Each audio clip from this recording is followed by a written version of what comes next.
Leer siempre, pues es el ejercicio más importante que usted le puede dar al músculo más importante que usted va a tener en toda su vida, que es el cerebro.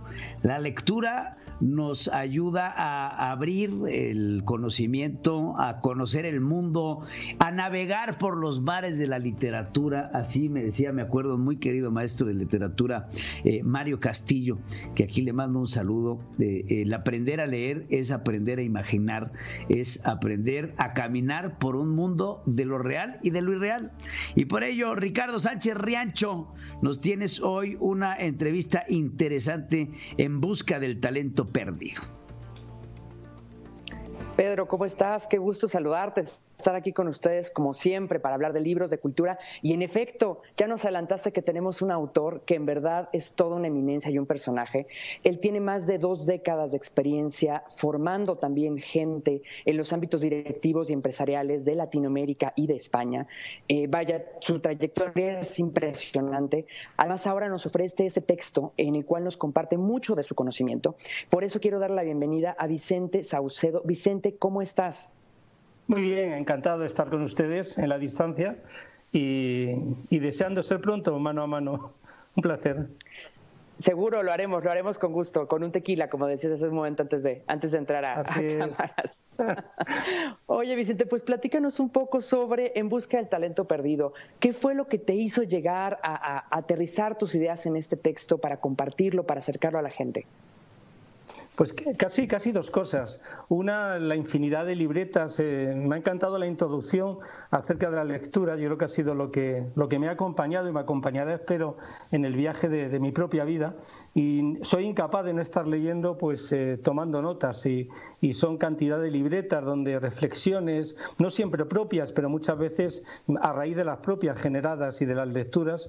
Y por un lado, en un momento, año por año, vas dejando de que esto lo vas a plasmar en un documento que pueda leerlo más gente. Lo compartes en reuniones, en foros, en conferencias, pero nunca en un documento compacto. Y bueno, yo creo que es una mezcla de todo. Fue la pandemia, el confinamiento, el tener un poco más tiempo para conciliar y un verano convulso en el que el producto final fue un 1 de septiembre de este año 2020.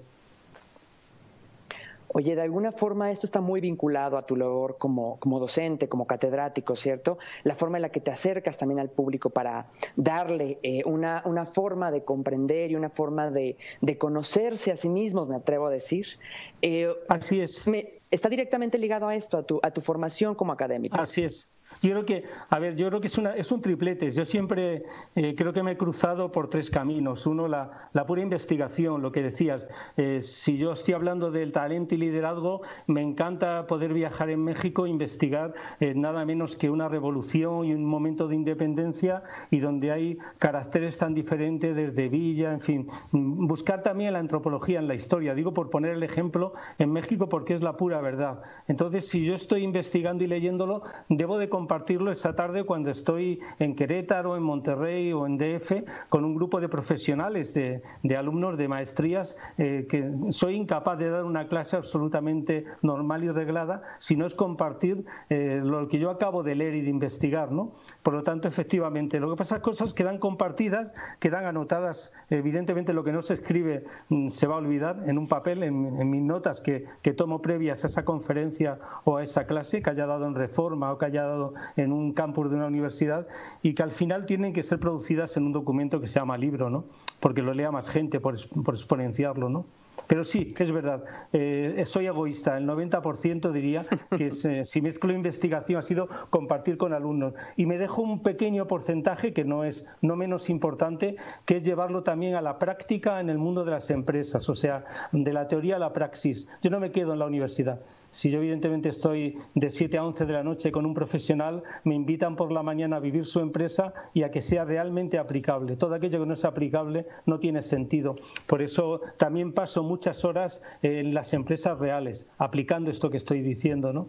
Por eso creo que es una mezcla entre experiencias. Lo que pasa es que lo puse en primera persona porque si no me lo autopongo a mí mismo no tiene sentido. Ha sido, creo que, una confesión en público lo que acabo de hacer. Faltó al final decir yo también bebo tequila tequila y soy un bebedor. Ahora no soy anónimo, sino conocido.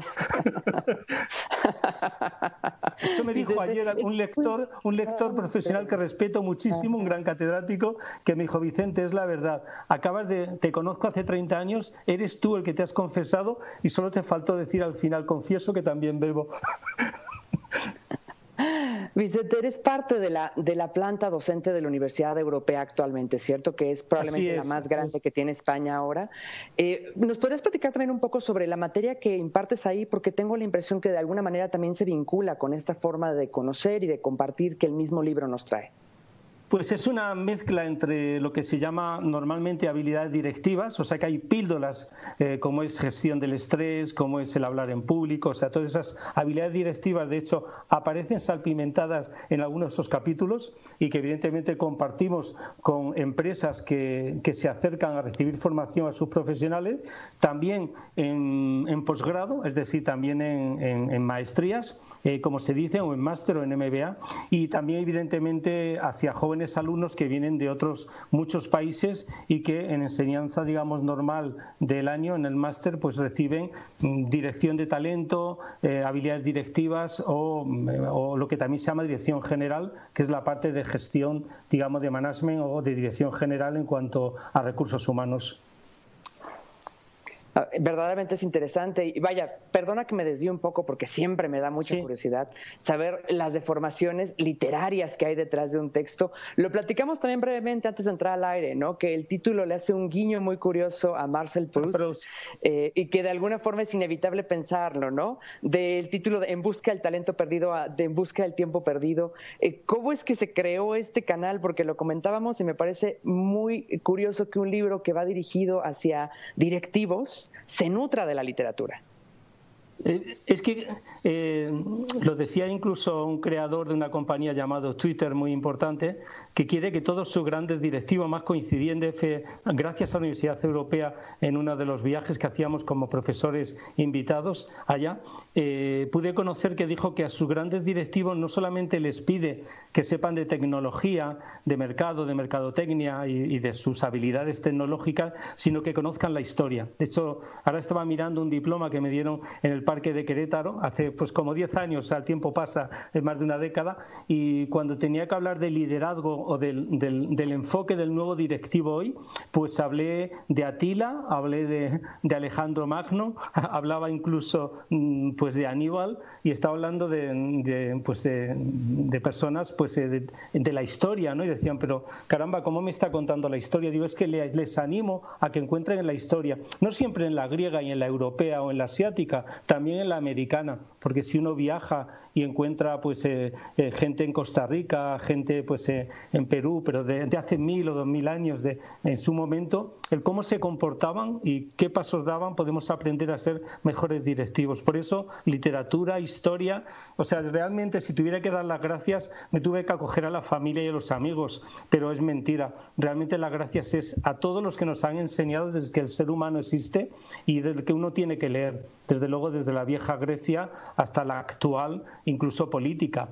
Uno puede seguir encontrando personajes de la política norteamericana, mexicana o española, con sus errores y con sus fallos. Yo ahora me preguntabas hace un momento por el ego y se me ocurrió contabilizar un estudio de la Segunda Guerra Mundial y personas como Hitler, como Mussolini o como Churchill, que realmente cada vez que hablaban su yo lo repetían 85 veces exactamente.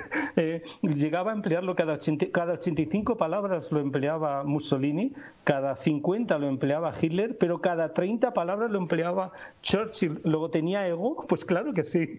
Y bueno, pues evidentemente de ese estudio de la historia y literatura me han producido las reflexiones que he compartido en este libro. Pero sí, viene de la universidad que me obliga a investigar por mí mismo, ¿no?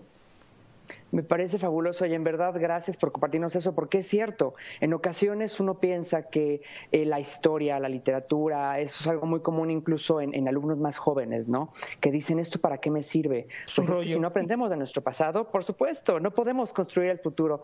En verdad, muchas gracias por darte el tiempo de compartir con nosotros desde Madrid ahora sobre este libro, platicarnos sobre la universidad, que es sumamente interesante, y bienvenido a este espacio que también es tuyo. Un placer, encantado y muchísimas gracias. Hasta pronto. No, en verdad, muchas gracias a ti.